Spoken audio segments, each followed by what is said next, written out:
Hey guys, it is Tara, otherwise known as Candy Mama, and I have another semi-daily video for you, but it's a little different. I'm going to share 2 tips with you guys about ultra marathons, training for ultras. They've helped me, being somebody who lives at Virginia Beach and also being somebody who performs well at 100-mile races. I've done 8 now, a slew of other ultra marathons.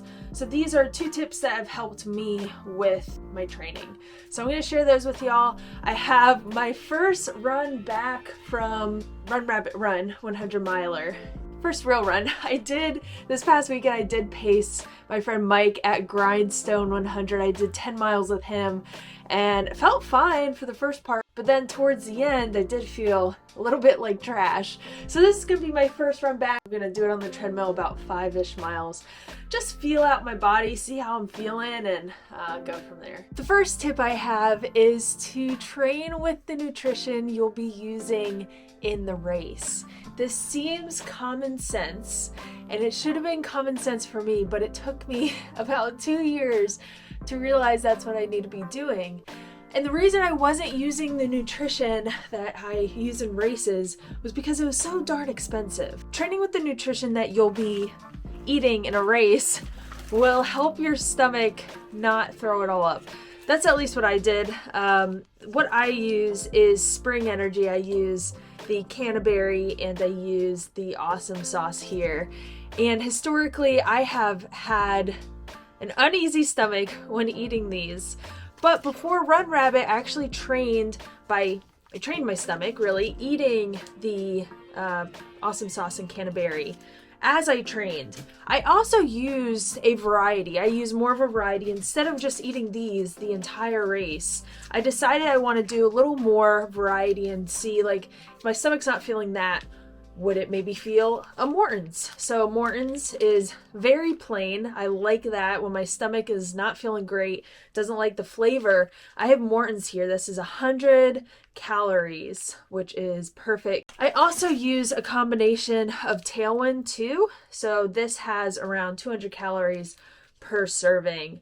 And this is really nice for when your stomach's feeling uneasy during a race and you need to get calories in. Liquid nutrition is really nice.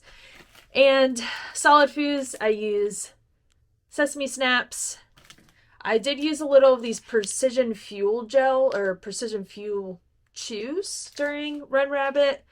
And I also use untapped maple syrup, but I fell at one point. I fell on the side of my vest, like it was right here and the gel was right here, and it exploded. It is very sticky, so just keep that in mind with this. I use a combination of all of these in my training runs, so my stomach would get used to eating these during that high intensity. I had not been doing that before my races. I had not been preparing my stomach for the races. So I was just going to a race and I was like, okay, here's my nutrition. I'm going to eat all these. And I'd throw it up because my stomach's not used to it. So my first tip is just train with the nutrition you'll be using in a race. And also use proper nutrition too and try to track your calories. I try to keep it under 300 calories. 300 is a lot for me. I tend to do about 150. It's really personal. But that's the first tip that might be a little common sense. But for me, somebody's going to be out there that doesn't realize that you should probably train with the nutrition before the actual race. That's my top tip. For anyone who has like an uneasy stomach, I think that's a great way to prevent any, throwing up spells, which I had plenty of. At Run Rabbit, I barely had any. I did have one, but that was because I think my pace was a little intense.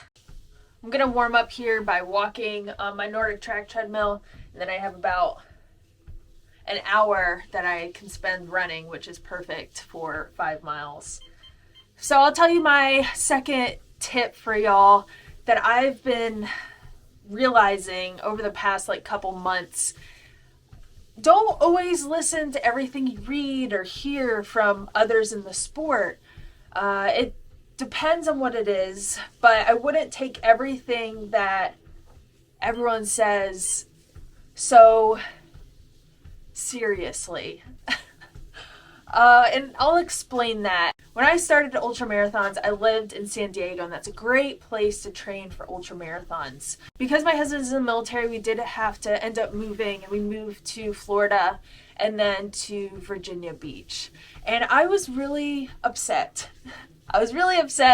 Because I wanted to have an inspiring place to train in with mountains and, awesome trails. Not that Virginia Beach doesn't have awesome trails, but there's not a lot of gain out here except up Mount Trashmore, which I love. There's not a lot of inspiring trails out here. I wanted to be somewhere cool. And I read a lot of things about, train in the place that you'll be racing. And where I love racing is in the mountains and on really technical trail and going up humongous mountains. Didn't have a lot of that in Virginia Beach.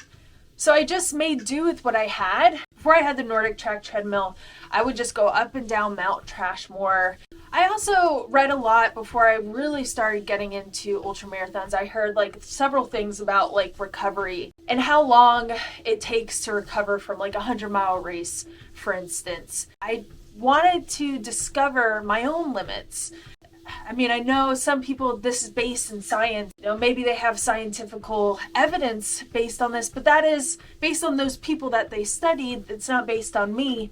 So I really wanted to discover my own limits. So I have done, this might seem like a lot, I've done 8 100-mile races in 2 years just because I really love it. This gives me a lot of excitement and enjoyment for life. I know that might sound crazy, but doing these 100-mile races gives me a lot of enjoyment. And so I just wanted to see what I was able to do, and it turns out it was fine. I've been fine. I've been okay. Obviously, after the Colorado Trail, I was a little exhausted, but then I raced Run Rabbit, and it was okay, and it was fine. This tip number 2 is really broad, but I would just say, if you're starting in ultramarathons, I would just discover your own limits and discover what you're capable of. It's great to get information and know a lot about ultramarathons and being safe too. It's important to have knowledge about that and to know the signs of being overexerted or overexercised,